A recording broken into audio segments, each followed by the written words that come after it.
Welcome to the class 12, subject mathematics. And in previous lecture, we have learned the function which is called one function or injective function.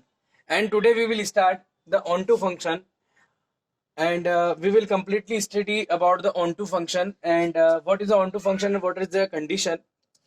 Let us see the definition. A function defined from x set x to y. It is given here. एक function है आपका जिसको मैंने F नाम दिया है, वो कहां से कहां तक डिफाइन है आपका, किससे कहां, कौन से सेट से, एक से वाई पर डिफाइन है. Is said to be onto, उसको हम ऑन टू फंक्शन कहेंगे. Is said to be onto function और सर्जेक्टिव फंक्शन, या तो हम उसको क्या कहेंगे, ऑन टू कहेंगे, या क्या बोलेंगे, सर्जेक्टिव फंक्शन हम उसको कहेंगे. वो हमारा क्या होगा, ऑन टू फंक्शन होगा या क्या होगा, सर्जेक्टिव फंक्शन होगा. ये फंक्शन हमारा सर्जेक्टिव फंक्शन होगा या ऑनटू फंक्शन होगा. कैसे होगा, क्या होगा, कंडीशन समझते हैं. If every element of y, what is y? y is the second set. What is y? y is the second set where the function is defined from x. x से कहां पर डिफाइन किया गया, y पर define किया गया. ठीक है. If every element of y, ध्यान दीजिएगा, हर एक एलिमेंट किसका, y का. y का हर एक एलिमेंट, y का क्या, हर एक एलिमेंट. समझ में आ रही बात आपको? y का हर एक element will be a image, is the image of some element of x. y का हर एक एलिमेंट जो है वो x सेट x के हर एक एलिमेंट के किसी न किसी एलिमेंट की क्या होगा, इमेज होगा. अब आपको वन में मैंने क्या बताया था, वन में बताया था कि अपने फर्स्ट सेट के सारे एलिमेंट जो है वो डिस्टिंक्टली सेकंड सेट के सारे एलिमेंट से कनेक्ट हो, सारे नहीं, सेकंड सेट के अंदर अपनी इमेज क्या करते हैं, फॉर्म करते हैं. जहां पर सेकंड सेट के कुछ एलिमेंट अगर छूट भी जाते हैं तो कोई दिक्कत हमें नहीं है, लेकिन डिस्टिंक्टली सारे होने चाहिए. यानी कि 1 जो है वो ए से, तो 2 बी से, तो 3 सी से, 4 डी से, 5 ई से, इस तरीके से अलग अलग उसकी क्या होनी चाहिए, अलग अलग एलिमेंट के लिए हमें अलग अलग इमेज मिलनी चाहिए. लेकिन ऑनटू में क्या है, ऑनटू में ये है कि सेकंड सेट के सारे एलिमेंट, यानी जितनी भी इमेजेस हैं, जितनी भी आपको ये एक तरीके से दिख रहे सारे एलिमेंट्स जो है, सेकंड सेट के सारे एलिमेंट्स के लिए हमें फर्स्ट सेट में कोई ना कोई एलिमेंट मिलना चाहिए. मतलब कहने का ये है कि सेकंड सेट की जो सारी, सेकंड सेट के जो सारे एलिमेंट हैं वो फर्स्ट सेट में किसी न किसी एलिमेंट में हमको क्या होने चाहिए, मिल जाने चाहिए. इसे लिखा है यहाँ पे, y is the image of some element of x under f. y के हर एक एलिमेंट के लिए, y के हर एक एलिमेंट के लिए हमको यहाँ पर y जो आपका यहाँ आ रहा है उसके लिए x के अंदर हमको कोई ना कोई एलिमेंट तो मिल ही जाना चाहिए.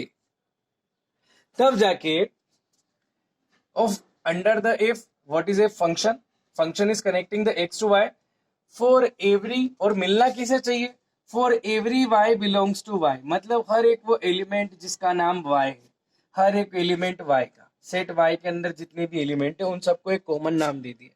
ठीक है.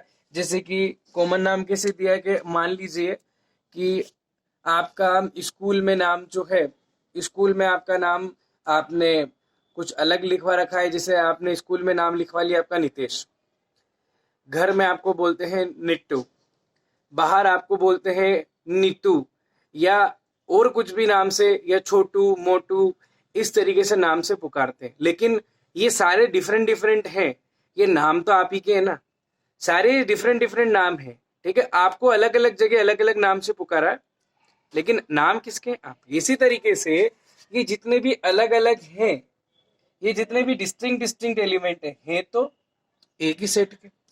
तो इन सभी सेट के जो सेकंड सेट के, यानी कि y के जितने भी अलग अलग एलिमेंट जो भी हैं उन सबको एक कॉमन नाम दिया कि वो किसके हैं, वो y के. जितने भी अलग अलग एलिमेंट है ना, वो सारे एलिमेंट को एक कॉमन नाम दे दिया. क्या नाम दे दिया कि a b c d सारे एलिमेंट हैं और वो किसके एलिमेंट हैं, y के.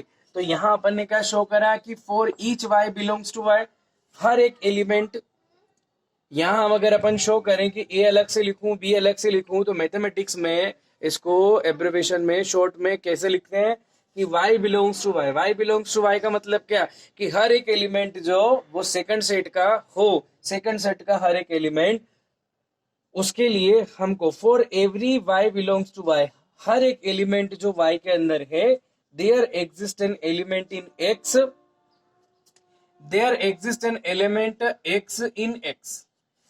हर एक y के लिए, हर एक y जो y का एलिमेंट है उसके लिए सेट x में हमें एक एलिमेंट x ऐसा मिल जाना चाहिए, सच दैट, इस तरीके से मिल जाना चाहिए कि एफ एक्स इक्वल टू क्या हो, y हो। यानी कि जब भी हम फंक्शन में function of F of x रखें, यानी कि x की वैल्यू को यहां से पुट करें, तो हमारे पास क्या आ जाना चाहिए, y आ जाना चाहिए। समझ में आ रही बात आपको? यानी कि आपको कोई ना कोई एलिमेंट यहां से क्या होना चाहिए, मिल जाना चाहिए। ठीक है, उसने लिखा for every y belongs to y there exist an element, कोई ना कोई हमको एलिमेंट मिलना चाहिए। जो कौन सा एलिमेंट, उसका नाम x रख दिया क्योंकि वो सेट x में है, और इस तरीके से होना चाहिए कि कंडीशन किसको सेटिस्फाई करे, वो f x equal to y को सेटिस्फाई करे। यानी एफ ऑफ 1 रखेंगे तो a आ जाएगा, एफ ऑफ 2 रखेंगे तो क्या आ जाएगा, a आ जाएगा। ठीक है, तो 1 1 में डिस्टिंक्ट एलिमेंट के लिए डिस्टिंक्ट इमेजेस है, और ऑन टू में क्या होता है, सारे एलिमेंट जो सेकंड सेट के हैं, जिसको हम कोडोमेन बोलते हैं, सेकंड सेट को हम पूरे को कोडोमेन बोलते हैं। तो कोडोमेन के जितने भी एलिमेंट्स हैं, वो सारे एलिमेंट जो होने चाहिए, वो उनके लिए वो पहले तो सारे एलिमेंट्स फर्स्ट सेट के एलिमेंट्स से कनेक्टेड हो जाना चाहिए, और सारे एलिमेंट्स के लिए, सेकंड सेट के सारे एलिमेंट के लिए हमको फर्स्ट सेट में कोई ना कोई एलिमेंट मिलेगा ही मिलेगा। अब कंडीशन क्या कर दी, तो कंडीशन ये रखी कि f where f function, f is a function defined from x to y is onto only when, ये ऑन टू तभी होगा, कौन सा, एफ जो फंक्शन है वो ऑन टू तभी होगा जब range of function will becomes equal to codomain.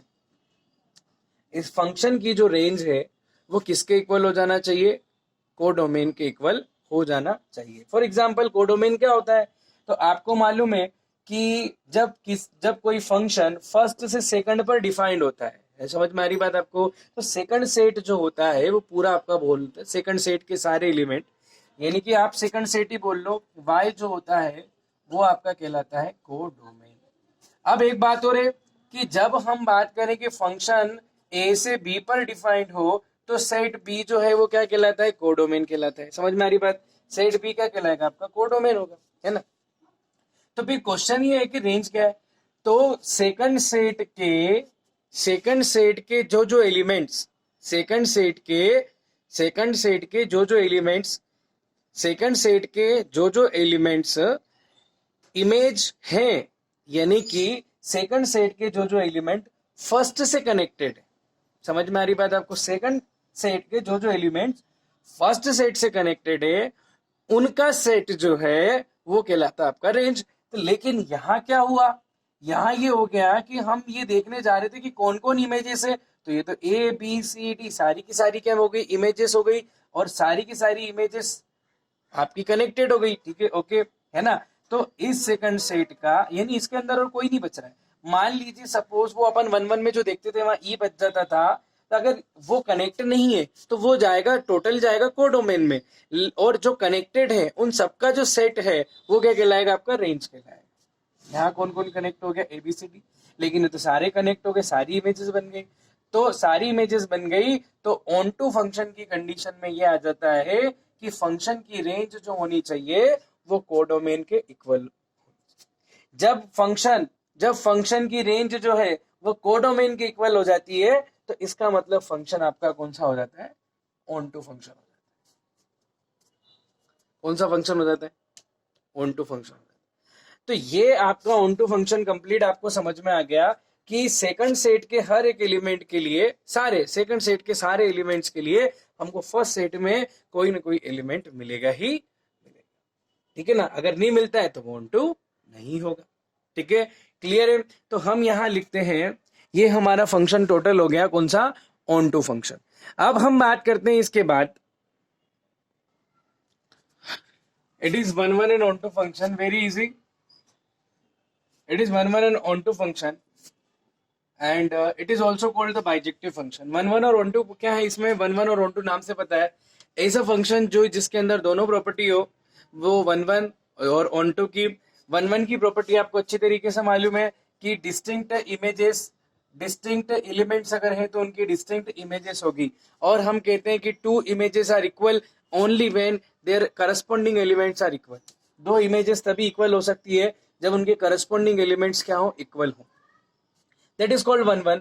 और अपनी भाषा में समझा है तो हम ये कह सकते हैं कि फर्स्ट सेट के जितने भी एलिमेंट्स हैं उन सभी के लिए जितने भी डिस्टिंक्ट एलिमेंट है, सेकंड सेट में डिस्टिंक्ट हमको क्या मिलनी चाहिए, डिस्टिंक्ट इमेजेस मिलनी चाहिए. ठीक है, तो आप देख सकते हैं कि वन जो है आपका सी से कनेक्ट है, टू जो है वो आपका बी से है, थ्री जो है वो आपका ए से, और फोर की इमेज आपको डी मिल रही है, फाइव की इमेज ई मिल रही है अंडर द एफ. और इसी तरीके से अपन देखते हैं कि एफ एक्स इक्वल टू क्या हो गया, y. That is the property, that is the condition for the onto function. Onto function says that for each and every y belongs to the set y. It means that each y or each element of these y have is an image of some element x belongs to the first set. ठीक है, second set का हर एक element जो है वो first set के किसी न किसी एलिमेंट की क्या होगा, इमेज होगा. यानी इसके लिए हमको क्या, हर एक के लिए एलिमेंट हमको फर्स्ट सेट में मिल जाना चाहिए. तो ये आपका फंक्शन कौन सा हो गया, ये फंक्शन हो गया आपका वन और हो गया आपका ऑन टू फंक्शन. तो वन और ऑन टू की प्रॉपर्टी, ऐसा फंक्शन जिसमें दोनों प्रॉपर्टी अप्लाई होगी उसको हम क्या कहेंगे, वन और ऑन टू. आइए कुछ एग्जांपल देखते हैं और उन एग्जांपल्स पर हम डिस्कस करते हैं एनसीईआरटी, है ना, ताकि हमारा जो कॉन्सेप्ट है वो क्लियर हो जाए. ठीक है.